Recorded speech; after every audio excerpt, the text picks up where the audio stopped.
It's not often you see a beautiful woman like this in the center of Africa in an Indian dress. How would you describe yourself as a man? I was trained as a legal practitioner. You don't have to be a petroleum engineer before you can be chairman of a committee on petroleum. By time you find yourself talking like an expert in the field. Of course. So there's some people who simply have no moral authority to put on a uniform in the name of this country. That we can't have a democracy without the opposition. As Senator of the Federal Republic of Nigeria, how do you think this can be curbed, which is the right of a senator? Is there something phenomenal that has made you consistently stay this long with his values? With all of this that His Excellency Governor Rotimi Amechi go through, with all of this that you also go through daily, you still keep up. What motivates your desire?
So today, I will be speaking to a senator of the Federal Republic of Nigeria who also is a chairman of the Senate Committee, Petroleum Downstream Sector, Senator Magnus Abe. I'm meeting up with him now, and I need you to come along with me. Stay with me. Everybody has a story. Let your story heal you and heal somebody else. We're not meant to be perfect. We're meant to be whole. Empower Africa Initiative Princess Halliday show showcases people who by their own tenacity and determination have accomplished something or been a catalyst for others to follow. Stay positive, and I love you for watching. Senator, you look very charming. Thank you very much. It's not often you see a beautiful woman like this in the center of Africa in an Indian dress. Well, thank you very much. And I know people are drawn to you. And there are people who've written to me wanting to know the special questions about you. How would you describe yourself as a man? Now, I know that we cannot talk about you without talking about politics, because you have been in politics from a very young age. But what would you describe yourself as a man? Well, I was trained as a legal practitioner, and I practiced law for quite some time. Okay. And then I got involved in politics. I was elected into the Rivers State House of Assembly here, and I served as a minority leader of the House for 4 years when the present governor was the Speaker of the House. And after that, I was appointed Commissioner for Information. And I served as Commissioner for Information for 4 years, which is how I became familiar with cameras and other such equipment. And then I was appointed Secretary to the government of Rivers State, and I served as Secretary to the government for 4 years. And then I was elected into the Senate, where I serve as the Chairman of the Senate Committee on Downstream Petroleum Resources. That's a good one. Thank you. That's a very So good that's one. the story. Now, you have a law background. Yes. How do you combine being a senator of the Federal Republic of Nigeria with the position of a chairman of the Senate Committee in Petroleum Downstream? How do you combine all of that? Well, basically, being chairman of the Senate Committee on Petroleum is a political position. Okay. It's the way our Constitution operates is that it is from amongst the senators that you will choose whatever different portfolios that are available in the course of the country. For example, if we don't have a senator who is a doctor, we're still going to have a chairman of a Senate Committee on Health Right. who might be a lawyer or Right. whatever. Right. You know, so from among the senators, you just take the diverse strengths of people Okay. and try to pull the best we can to work on the issues available in the country. That's commendable. Thank you. Very commendable. You don't have to be a petroleum engineer Right. or a petroleum industry consultant before you can be chairman of a committee on petroleum. It does not require some history of petroleum. Not necessarily. Not necessarily. No, it doesn't. It's very commendable. And you do it so well. Well, we're doing our best. We get quite a lot of help from consultants, and then we try to study, to update ourselves on the issues that are current in the petroleum sector. And then we also try to expose ourselves by attending courses. You just get as much knowledge as you can. It's possible. And after a time, you find yourself talking like an expert in the field. Of That's the way it course, works. of course. What is necessary is a required understanding, basic Yes. understanding of how Yes. to lead the people in this regards.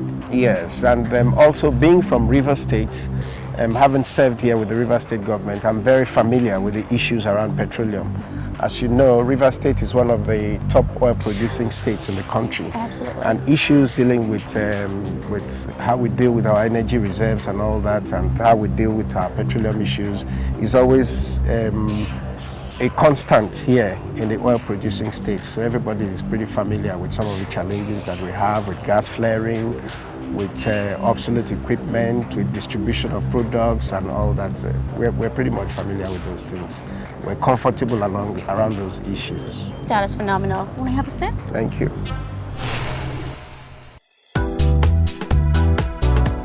Hi, my name is Princess Halliday, and I am the host of Empower Africa Initiative, Princess Halliday Show. Empower Africa Initiative, Princess Halliday Show, is a charity organization showcasing people who have done positively beyond the odds for the world. We thought of creating a platform that will enable people to tell their story and have their story empower others. We've had phenomenal people on this platform. We've had world leaders, global players, entrepreneurs, movie stars, and ordinary people doing extraordinary things. Our TV show involves interviews with people around the world. We traveled to some amazing places to get insights into the lives of these people and the amazing processes they've gone through to be where they are today. Inspiring, motivating, and educating you to live your best life is our desire. Why don't you take a look at our website? There's lots of useful information and stories that will inspire you. Be our next guest. Stay positive. Now, Senator, I know you're from Ogoni in River State. Is there something synonymous to January 4th with the Ogoni people in River State, Nigeria? Well, traditionally for quite some time now, the Ogonis have always celebrated Ogoni Day. It's a day we try to draw attention to the sufferings of the Ogoni people, the degradation of our environment, the destruction of our means of livelihood, the pollution of our rivers and streams and waters, and the general inability of the Ogoni people to survive under the oppressive influence of the Nigerian state. Oil has been drilled in Ogoni for decades, and billions of pounds and dollars worth of oil has been taken out of Ogoni. But the Ogoni people have nothing to show for, what has been taken out. And every effort to try to get the Nigerian government, the Nigerian state, to listen to the cries and pleas of the people yielded absolutely no results whatsoever. How long has this been in existence? It's been on for quite a while. As you know, I'm sure you've heard of late Ken Saro-Wiwa. Definitely have. Who was hanged. Mossop? Yes, the first president of Mossop, who was hanged by the Nigerian government for leading the agitation of the Ogonis for, better rights and better livelihood and better recognition within the Nigerian state because of his demand on what we call the Ogoni Bill of Rights. Now, today, if you ask me what has changed, I would say not much. The Nigerian state is not interested in people who speak non-violently. They are not interested in people who try to pass their message within the constitutional means provided by the country. The Nigerian state only responds to violence, to those who throw bombs, to those who kidnap, to those who kill and plunder. So any agitation that is couched in those terms will get a favorable response. For example, as we speak now, the militants who engage the government for years in kidnapping, bombing facilities and all that, they are being paid off in billions and billions of dollars every month.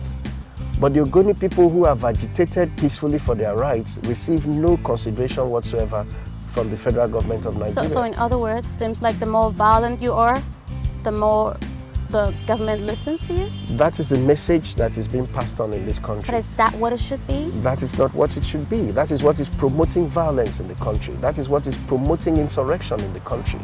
Because except you carry your message with violence, nobody takes any notice of you. So people like the Ogonis who are committed to non-violence, because late Ken Saro-Wiwa made it a point that the Ogoni struggle must be anchored on non-violence.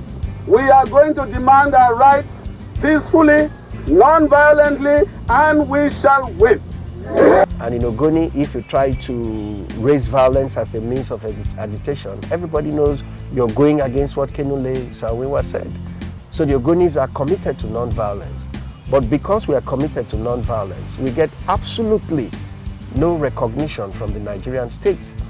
In fact, the UNEP report on Ogoni land, which sets out the extent of the degradation in Ogoni land, which says that the Ogonis are facing extinction, which says that the level of benzene in waters in Ogoni is 900 times that of the allowed WHO minimum allowable average, which states that, in fact, in 30 years of continuous working, the Ogoni environment will not even be restored, which states clearly that the Ogonis are facing extinction as we speak, has been ignored by the government of Nigeria. The government, the reports, provided for the establishment of specialized agencies to try to rescue the Ogoni people from extinction. The Nigerian government has ignored the reports. A body was set up by the Nigerian government called HYPREP, ostensibly to deal with this problem. Yes, but not one penny has been spent on that body. Is there a segregation with the Nigerian government? There is. There is. Those who have access to the instruments of power will only think about other people, that have affinity with them. For example, today, because the president is Ijaw, everything that concerns the Ijaw nationality is being taken care of. But because the Ogonis have nobody within the system, the little issues that concern the Ogoni people, which will not take anything to resolve, despite the fact that, we are supposed to be part and parcel of the Ijaw people. We're all Niger Delta people. We're all products of the same suffering. But ours is discarded and disregarded, while those of others who have access to the instruments of power, who have access to the instruments of violence, are being promoted, funded all over. Militants now have private jets and all that within the same country, where our own issues of ordinary water cannot be addressed. It's very painful. It is. It's painful. Now, I do know how passionate you are about the people. I have actually followed up on your developmental program so far. The free empowerment you've done for the women, the lawyers, and I do know that you have the same value for the River State Governor, Governor Rotimi Amechi. Did you both have to consciously have an understanding established with regards to the people, with regards to serving the people, with regards to service to humanity? Well, what happened was that I worked with the governor as secretary to government. And when the governor came here, we got the World Bank to lend us some professionals that did a study of what the challenges in this area was. And we found out that in terms of education, progressively over the years, less than 5% of the resources of the government was being committed to education outside of recurrent expenditure. So nothing was being done. We also found out that the bulk of our population, the bulk of the challenges facing Nigeria now with the immediate future is with the young people. So anything you do that doesn't tie into what happens to the young people in terms of their education, in terms of their employment, in terms of opportunities for self-actualization, takes you nowhere. So with that realization, the governor started focusing on education. Right. You know, increasing the amount of resources that is being put into the education sector, changing the whole infrastructural base of our education system, trying to bring in more teachers. We had a situation where, you know, you have 3 classrooms in the same classroom. You have primary 4, you have primary 5, you have primary, all in the same classroom, and 1 teacher for 3 different sets of children of different ages that are to learn different things. So the education system, nothing was going on properly. So the focus on education is just a focus on trying to change the future for our people, yes, because everything we're doing now is focused on what the future would be like after now. That is commendable. Now, like I said earlier, you're a firm believer of the values of Governor Rotimi Amechi, as much as we all see the developmental works that he's done so far in the state. Like you said, education, the infrastructures, the roads, the system is totally changed for better. Now, is there something phenomenal that got your mind attracted, greatly attracted to the works of Governor Rotimi Amechi that has made you consistently stay this long with his values? Well, the values of His Excellency are actually the values of progress and prosperity. As young men together, when we were in the House of Assembly, we consistently talked about, you know, the things that could be done to actually change the fortune of the Rivers man. And the country, even the country at large. So you find that after a while, these things become part of you.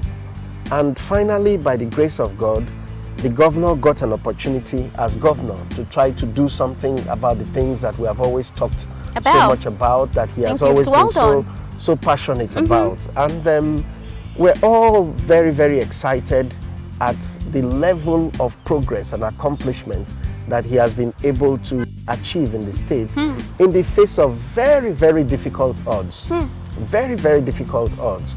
We face so much opposition, you know, from the system. You know, you have a society that is stuck in its ways, you know, and anybody who appears to be an agent of change is seen as a provocateur, you know. Everybody is offended because things are being done in a way that they never expected the right to see. way, I would say, the right way. So you face quite a whole lot of opposition. And thankfully, the governor is somebody blessed with uncommon courage. He's fearless, I must say, because sometimes when you look at the price of trying to do the right thing against the comfort of letting the wrong thing happen, you know, the price sometimes is a bit too high. It's not, you think it's not even worth it. But whatever the price is, he has been consistent in trying to pursue those values. So in the process, he has inspired quite a few of us who are close to him, who know that he could easily have chosen the road of convenience. He could have chosen the road of the highest comfort. He could have remained in his comfort zone. But he didn't. But he didn't. And so when you see somebody who is prepared to put his all into that value in, you know, for the sake of others, it inspires you to try to make your own little contribution in whatever way you can to support, you know, what is going on, and then, you know, make your own little contribution. Some of the things I do, I don't really do them because of the impact it will have, because in terms of volume and numbers, these are mere tokens. But I do them because of the message that it sends. To the people. Like for example, the scholarship program I do is strictly based on merit. So whether you're my friend, you're my enemy, you belong to my party, you don't belong to my party, as long as your grades are good enough, you're entitled to it and you get it.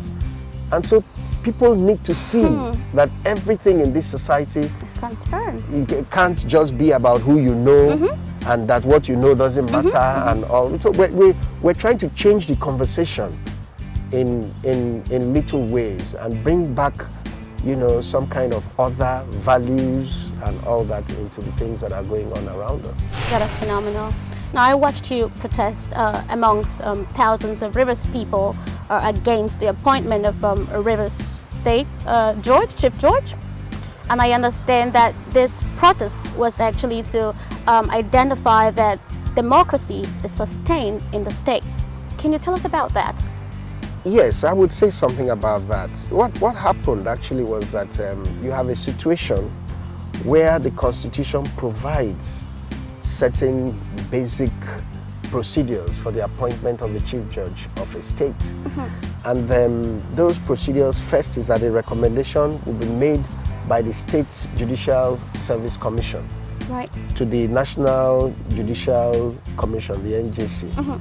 Now, the NJC is supposed to review these recommendations and then recommend somebody to the governor for appointment.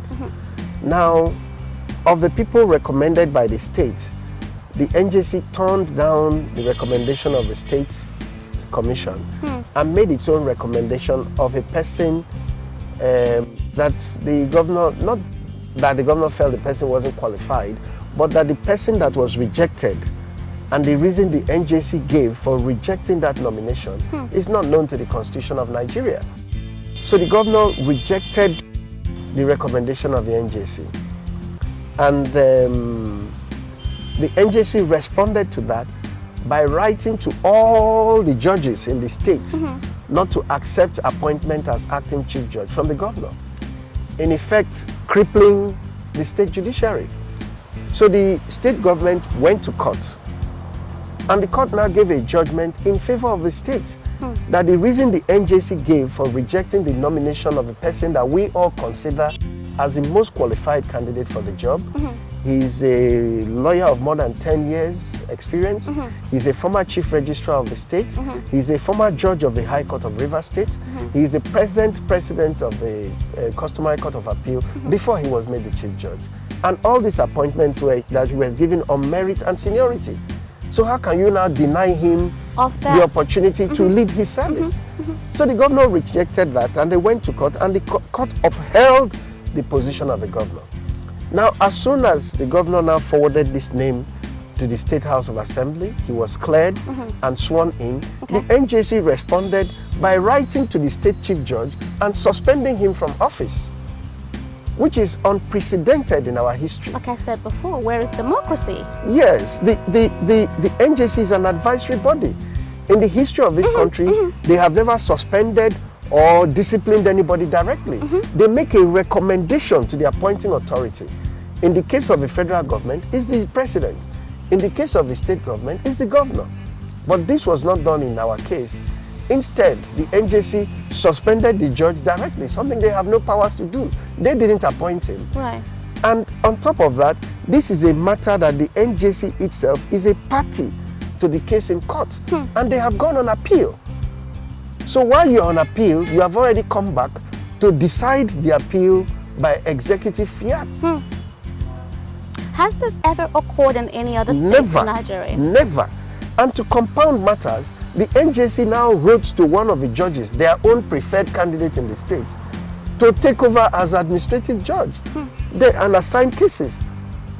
You know, so the staff of the judiciary went on strike, and this judge broke into the judiciary premises and convened a meeting of judges. Will this lead and to anarchy? That's why we came out.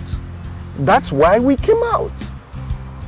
That's why we came out. It's amazing what is happening in this country. And when we talk about the strength of our institutions, the NJC is an institution, the judiciary is an institution. The strength of our institutions is the character of the individuals that hold office at a particular time. Their character is the strength of the institution. It is not the mortar, it is not the size of the iron that is used in constructing our buildings that will give strength to our institutions. It is the character of those who hold office. Absolutely. Their ability to resist impunity, you know. Well said. Now, I had asked you this question before. Do you think that this would lead to anarchy? Well, as it is now, the state judiciary is closed down. The workers are on strike. You know, so the place is practically shut down. There's no access to justice because in the state, in River State, Nigeria. Yes, because of something I would consider very, very, very, very petty. Very, very petty. I mean, why would you insist on one particular person for a position when you don't have the power to appoint the person? If the Constitution wanted to give the power to the NJC to appoint whoever they wish, the Constitution would have said so. But the Constitution makes it clear that the governor of the state is the appointing authority. That is very understandable. We'll be right back. Keep it here. Everybody has a story. Let your story heal you and heal somebody else. We're not meant to be perfect. We're meant to be whole. Empower Africa Initiative Princess Halliday Show showcases people who by their own tenacity and determination have accomplished something or been a catalyst for others to follow. Stay positive, and I love you for watching. Senator, we were back in the U.S. when we heard about the major crisis in River State, Nigeria, and amongst them was actually the fact that you got shot and in the hospital for a long time. How did this happen? Well, we had a situation, like I said, River State has been going through a major upheaval. Right. And the political crisis in the state has been anchored on the fact that the president, who is a member of the People's Democratic Party, right, and our governor, who is a former member of the People's Democratic Party, you know, because of the internal crisis in the PDP, some group of governors that were in the PDP broke away to align with the opposition, right, to strengthen the opposition in this country. And the attitude of some parts of the federal government was that those of us who were part of that movement in some way or the other, we were guilty of high treason. So the whole machinery of the federal government was brought in, particularly on River State, to try to overthrow the government of River State by force of arms. That's what happened here. So a commissioner of police was sent here whose only assignment here was to try to overthrow the government by force, contrary to the Constitution of Nigeria. In this government house, tear gas was being fired at the governor inside the government house. Inside of the government house? Inside of the government house. And in fact, on one of the days this was happening, there were international visitors from the UK who were here in the government house with the governor when the government house was being attacked by this commissioner of police. The state became so polarized, the PDP formed a body called the Grassroots Democratic Initiative. They were holding rallies all over the place, abusing the governor, saying how all of us will be killed and this and that.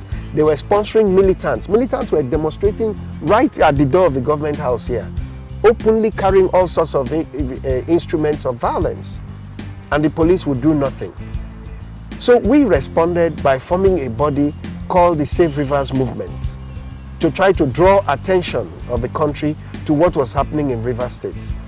And believe you me, any time that body would attempt to gather anywhere, the same police will descend on the body, shoot at people, shoot tear gas, destroy canopies, set equipment on fire. All sorts of things were going on. This is really absurd. I'm telling you, this is absurd, all sorts of things. It's unbelievable. It's like something right out of a storybook. And as a senator of the Federal Republic of Nigeria, one of those days when this was going on, it was a Sunday, you know, the rally was planned for 1 o'clock, and at 9 o'clock, the police was already at the venue of the rally, shooting tear gas, destroying canopies, scattering equipment and all that. And I drove over there to try to reason with the police, right, and I was attacked. That was what happened. So you were shot by the police? Yes, River State, yes, they Nigeria. set upon me and they opened fire on us at close quarters. That I survived was nothing but a miracle. It was nothing but a miracle. And what the federal government did and what the police did at that time was to spend all their energy mobilizing protesters to protest that, oh, I wasn't shot and all that. All the issues that led to the crisis in River State, nobody was interested. The House of Assembly was closed down The responsibility. by tanks. One of the responsibility of the police is to ensure that the citizens are safe. So, Your guess is as good as mine.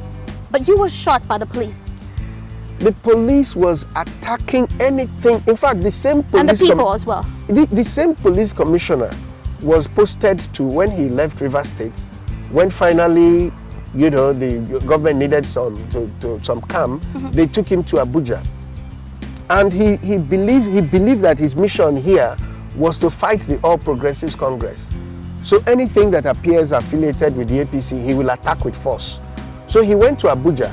As soon as these Chibok girls were kidnapped and some citizens arranged a protest, the thing was going on peacefully until the Minister of Information said that those protesting against for the release of the Chibok girls were APC members. The next day, this Commissioner of Police said he has banned protest for the release of the Chibok girls and descended on the innocent protesters right there in the Federal Capital Territory. So it is clear that, you know, there's some people who simply have no moral authority to put on a uniform in the name of this country. And another point I would want to make that people seem not to understand is that we can't have a democracy without the opposition.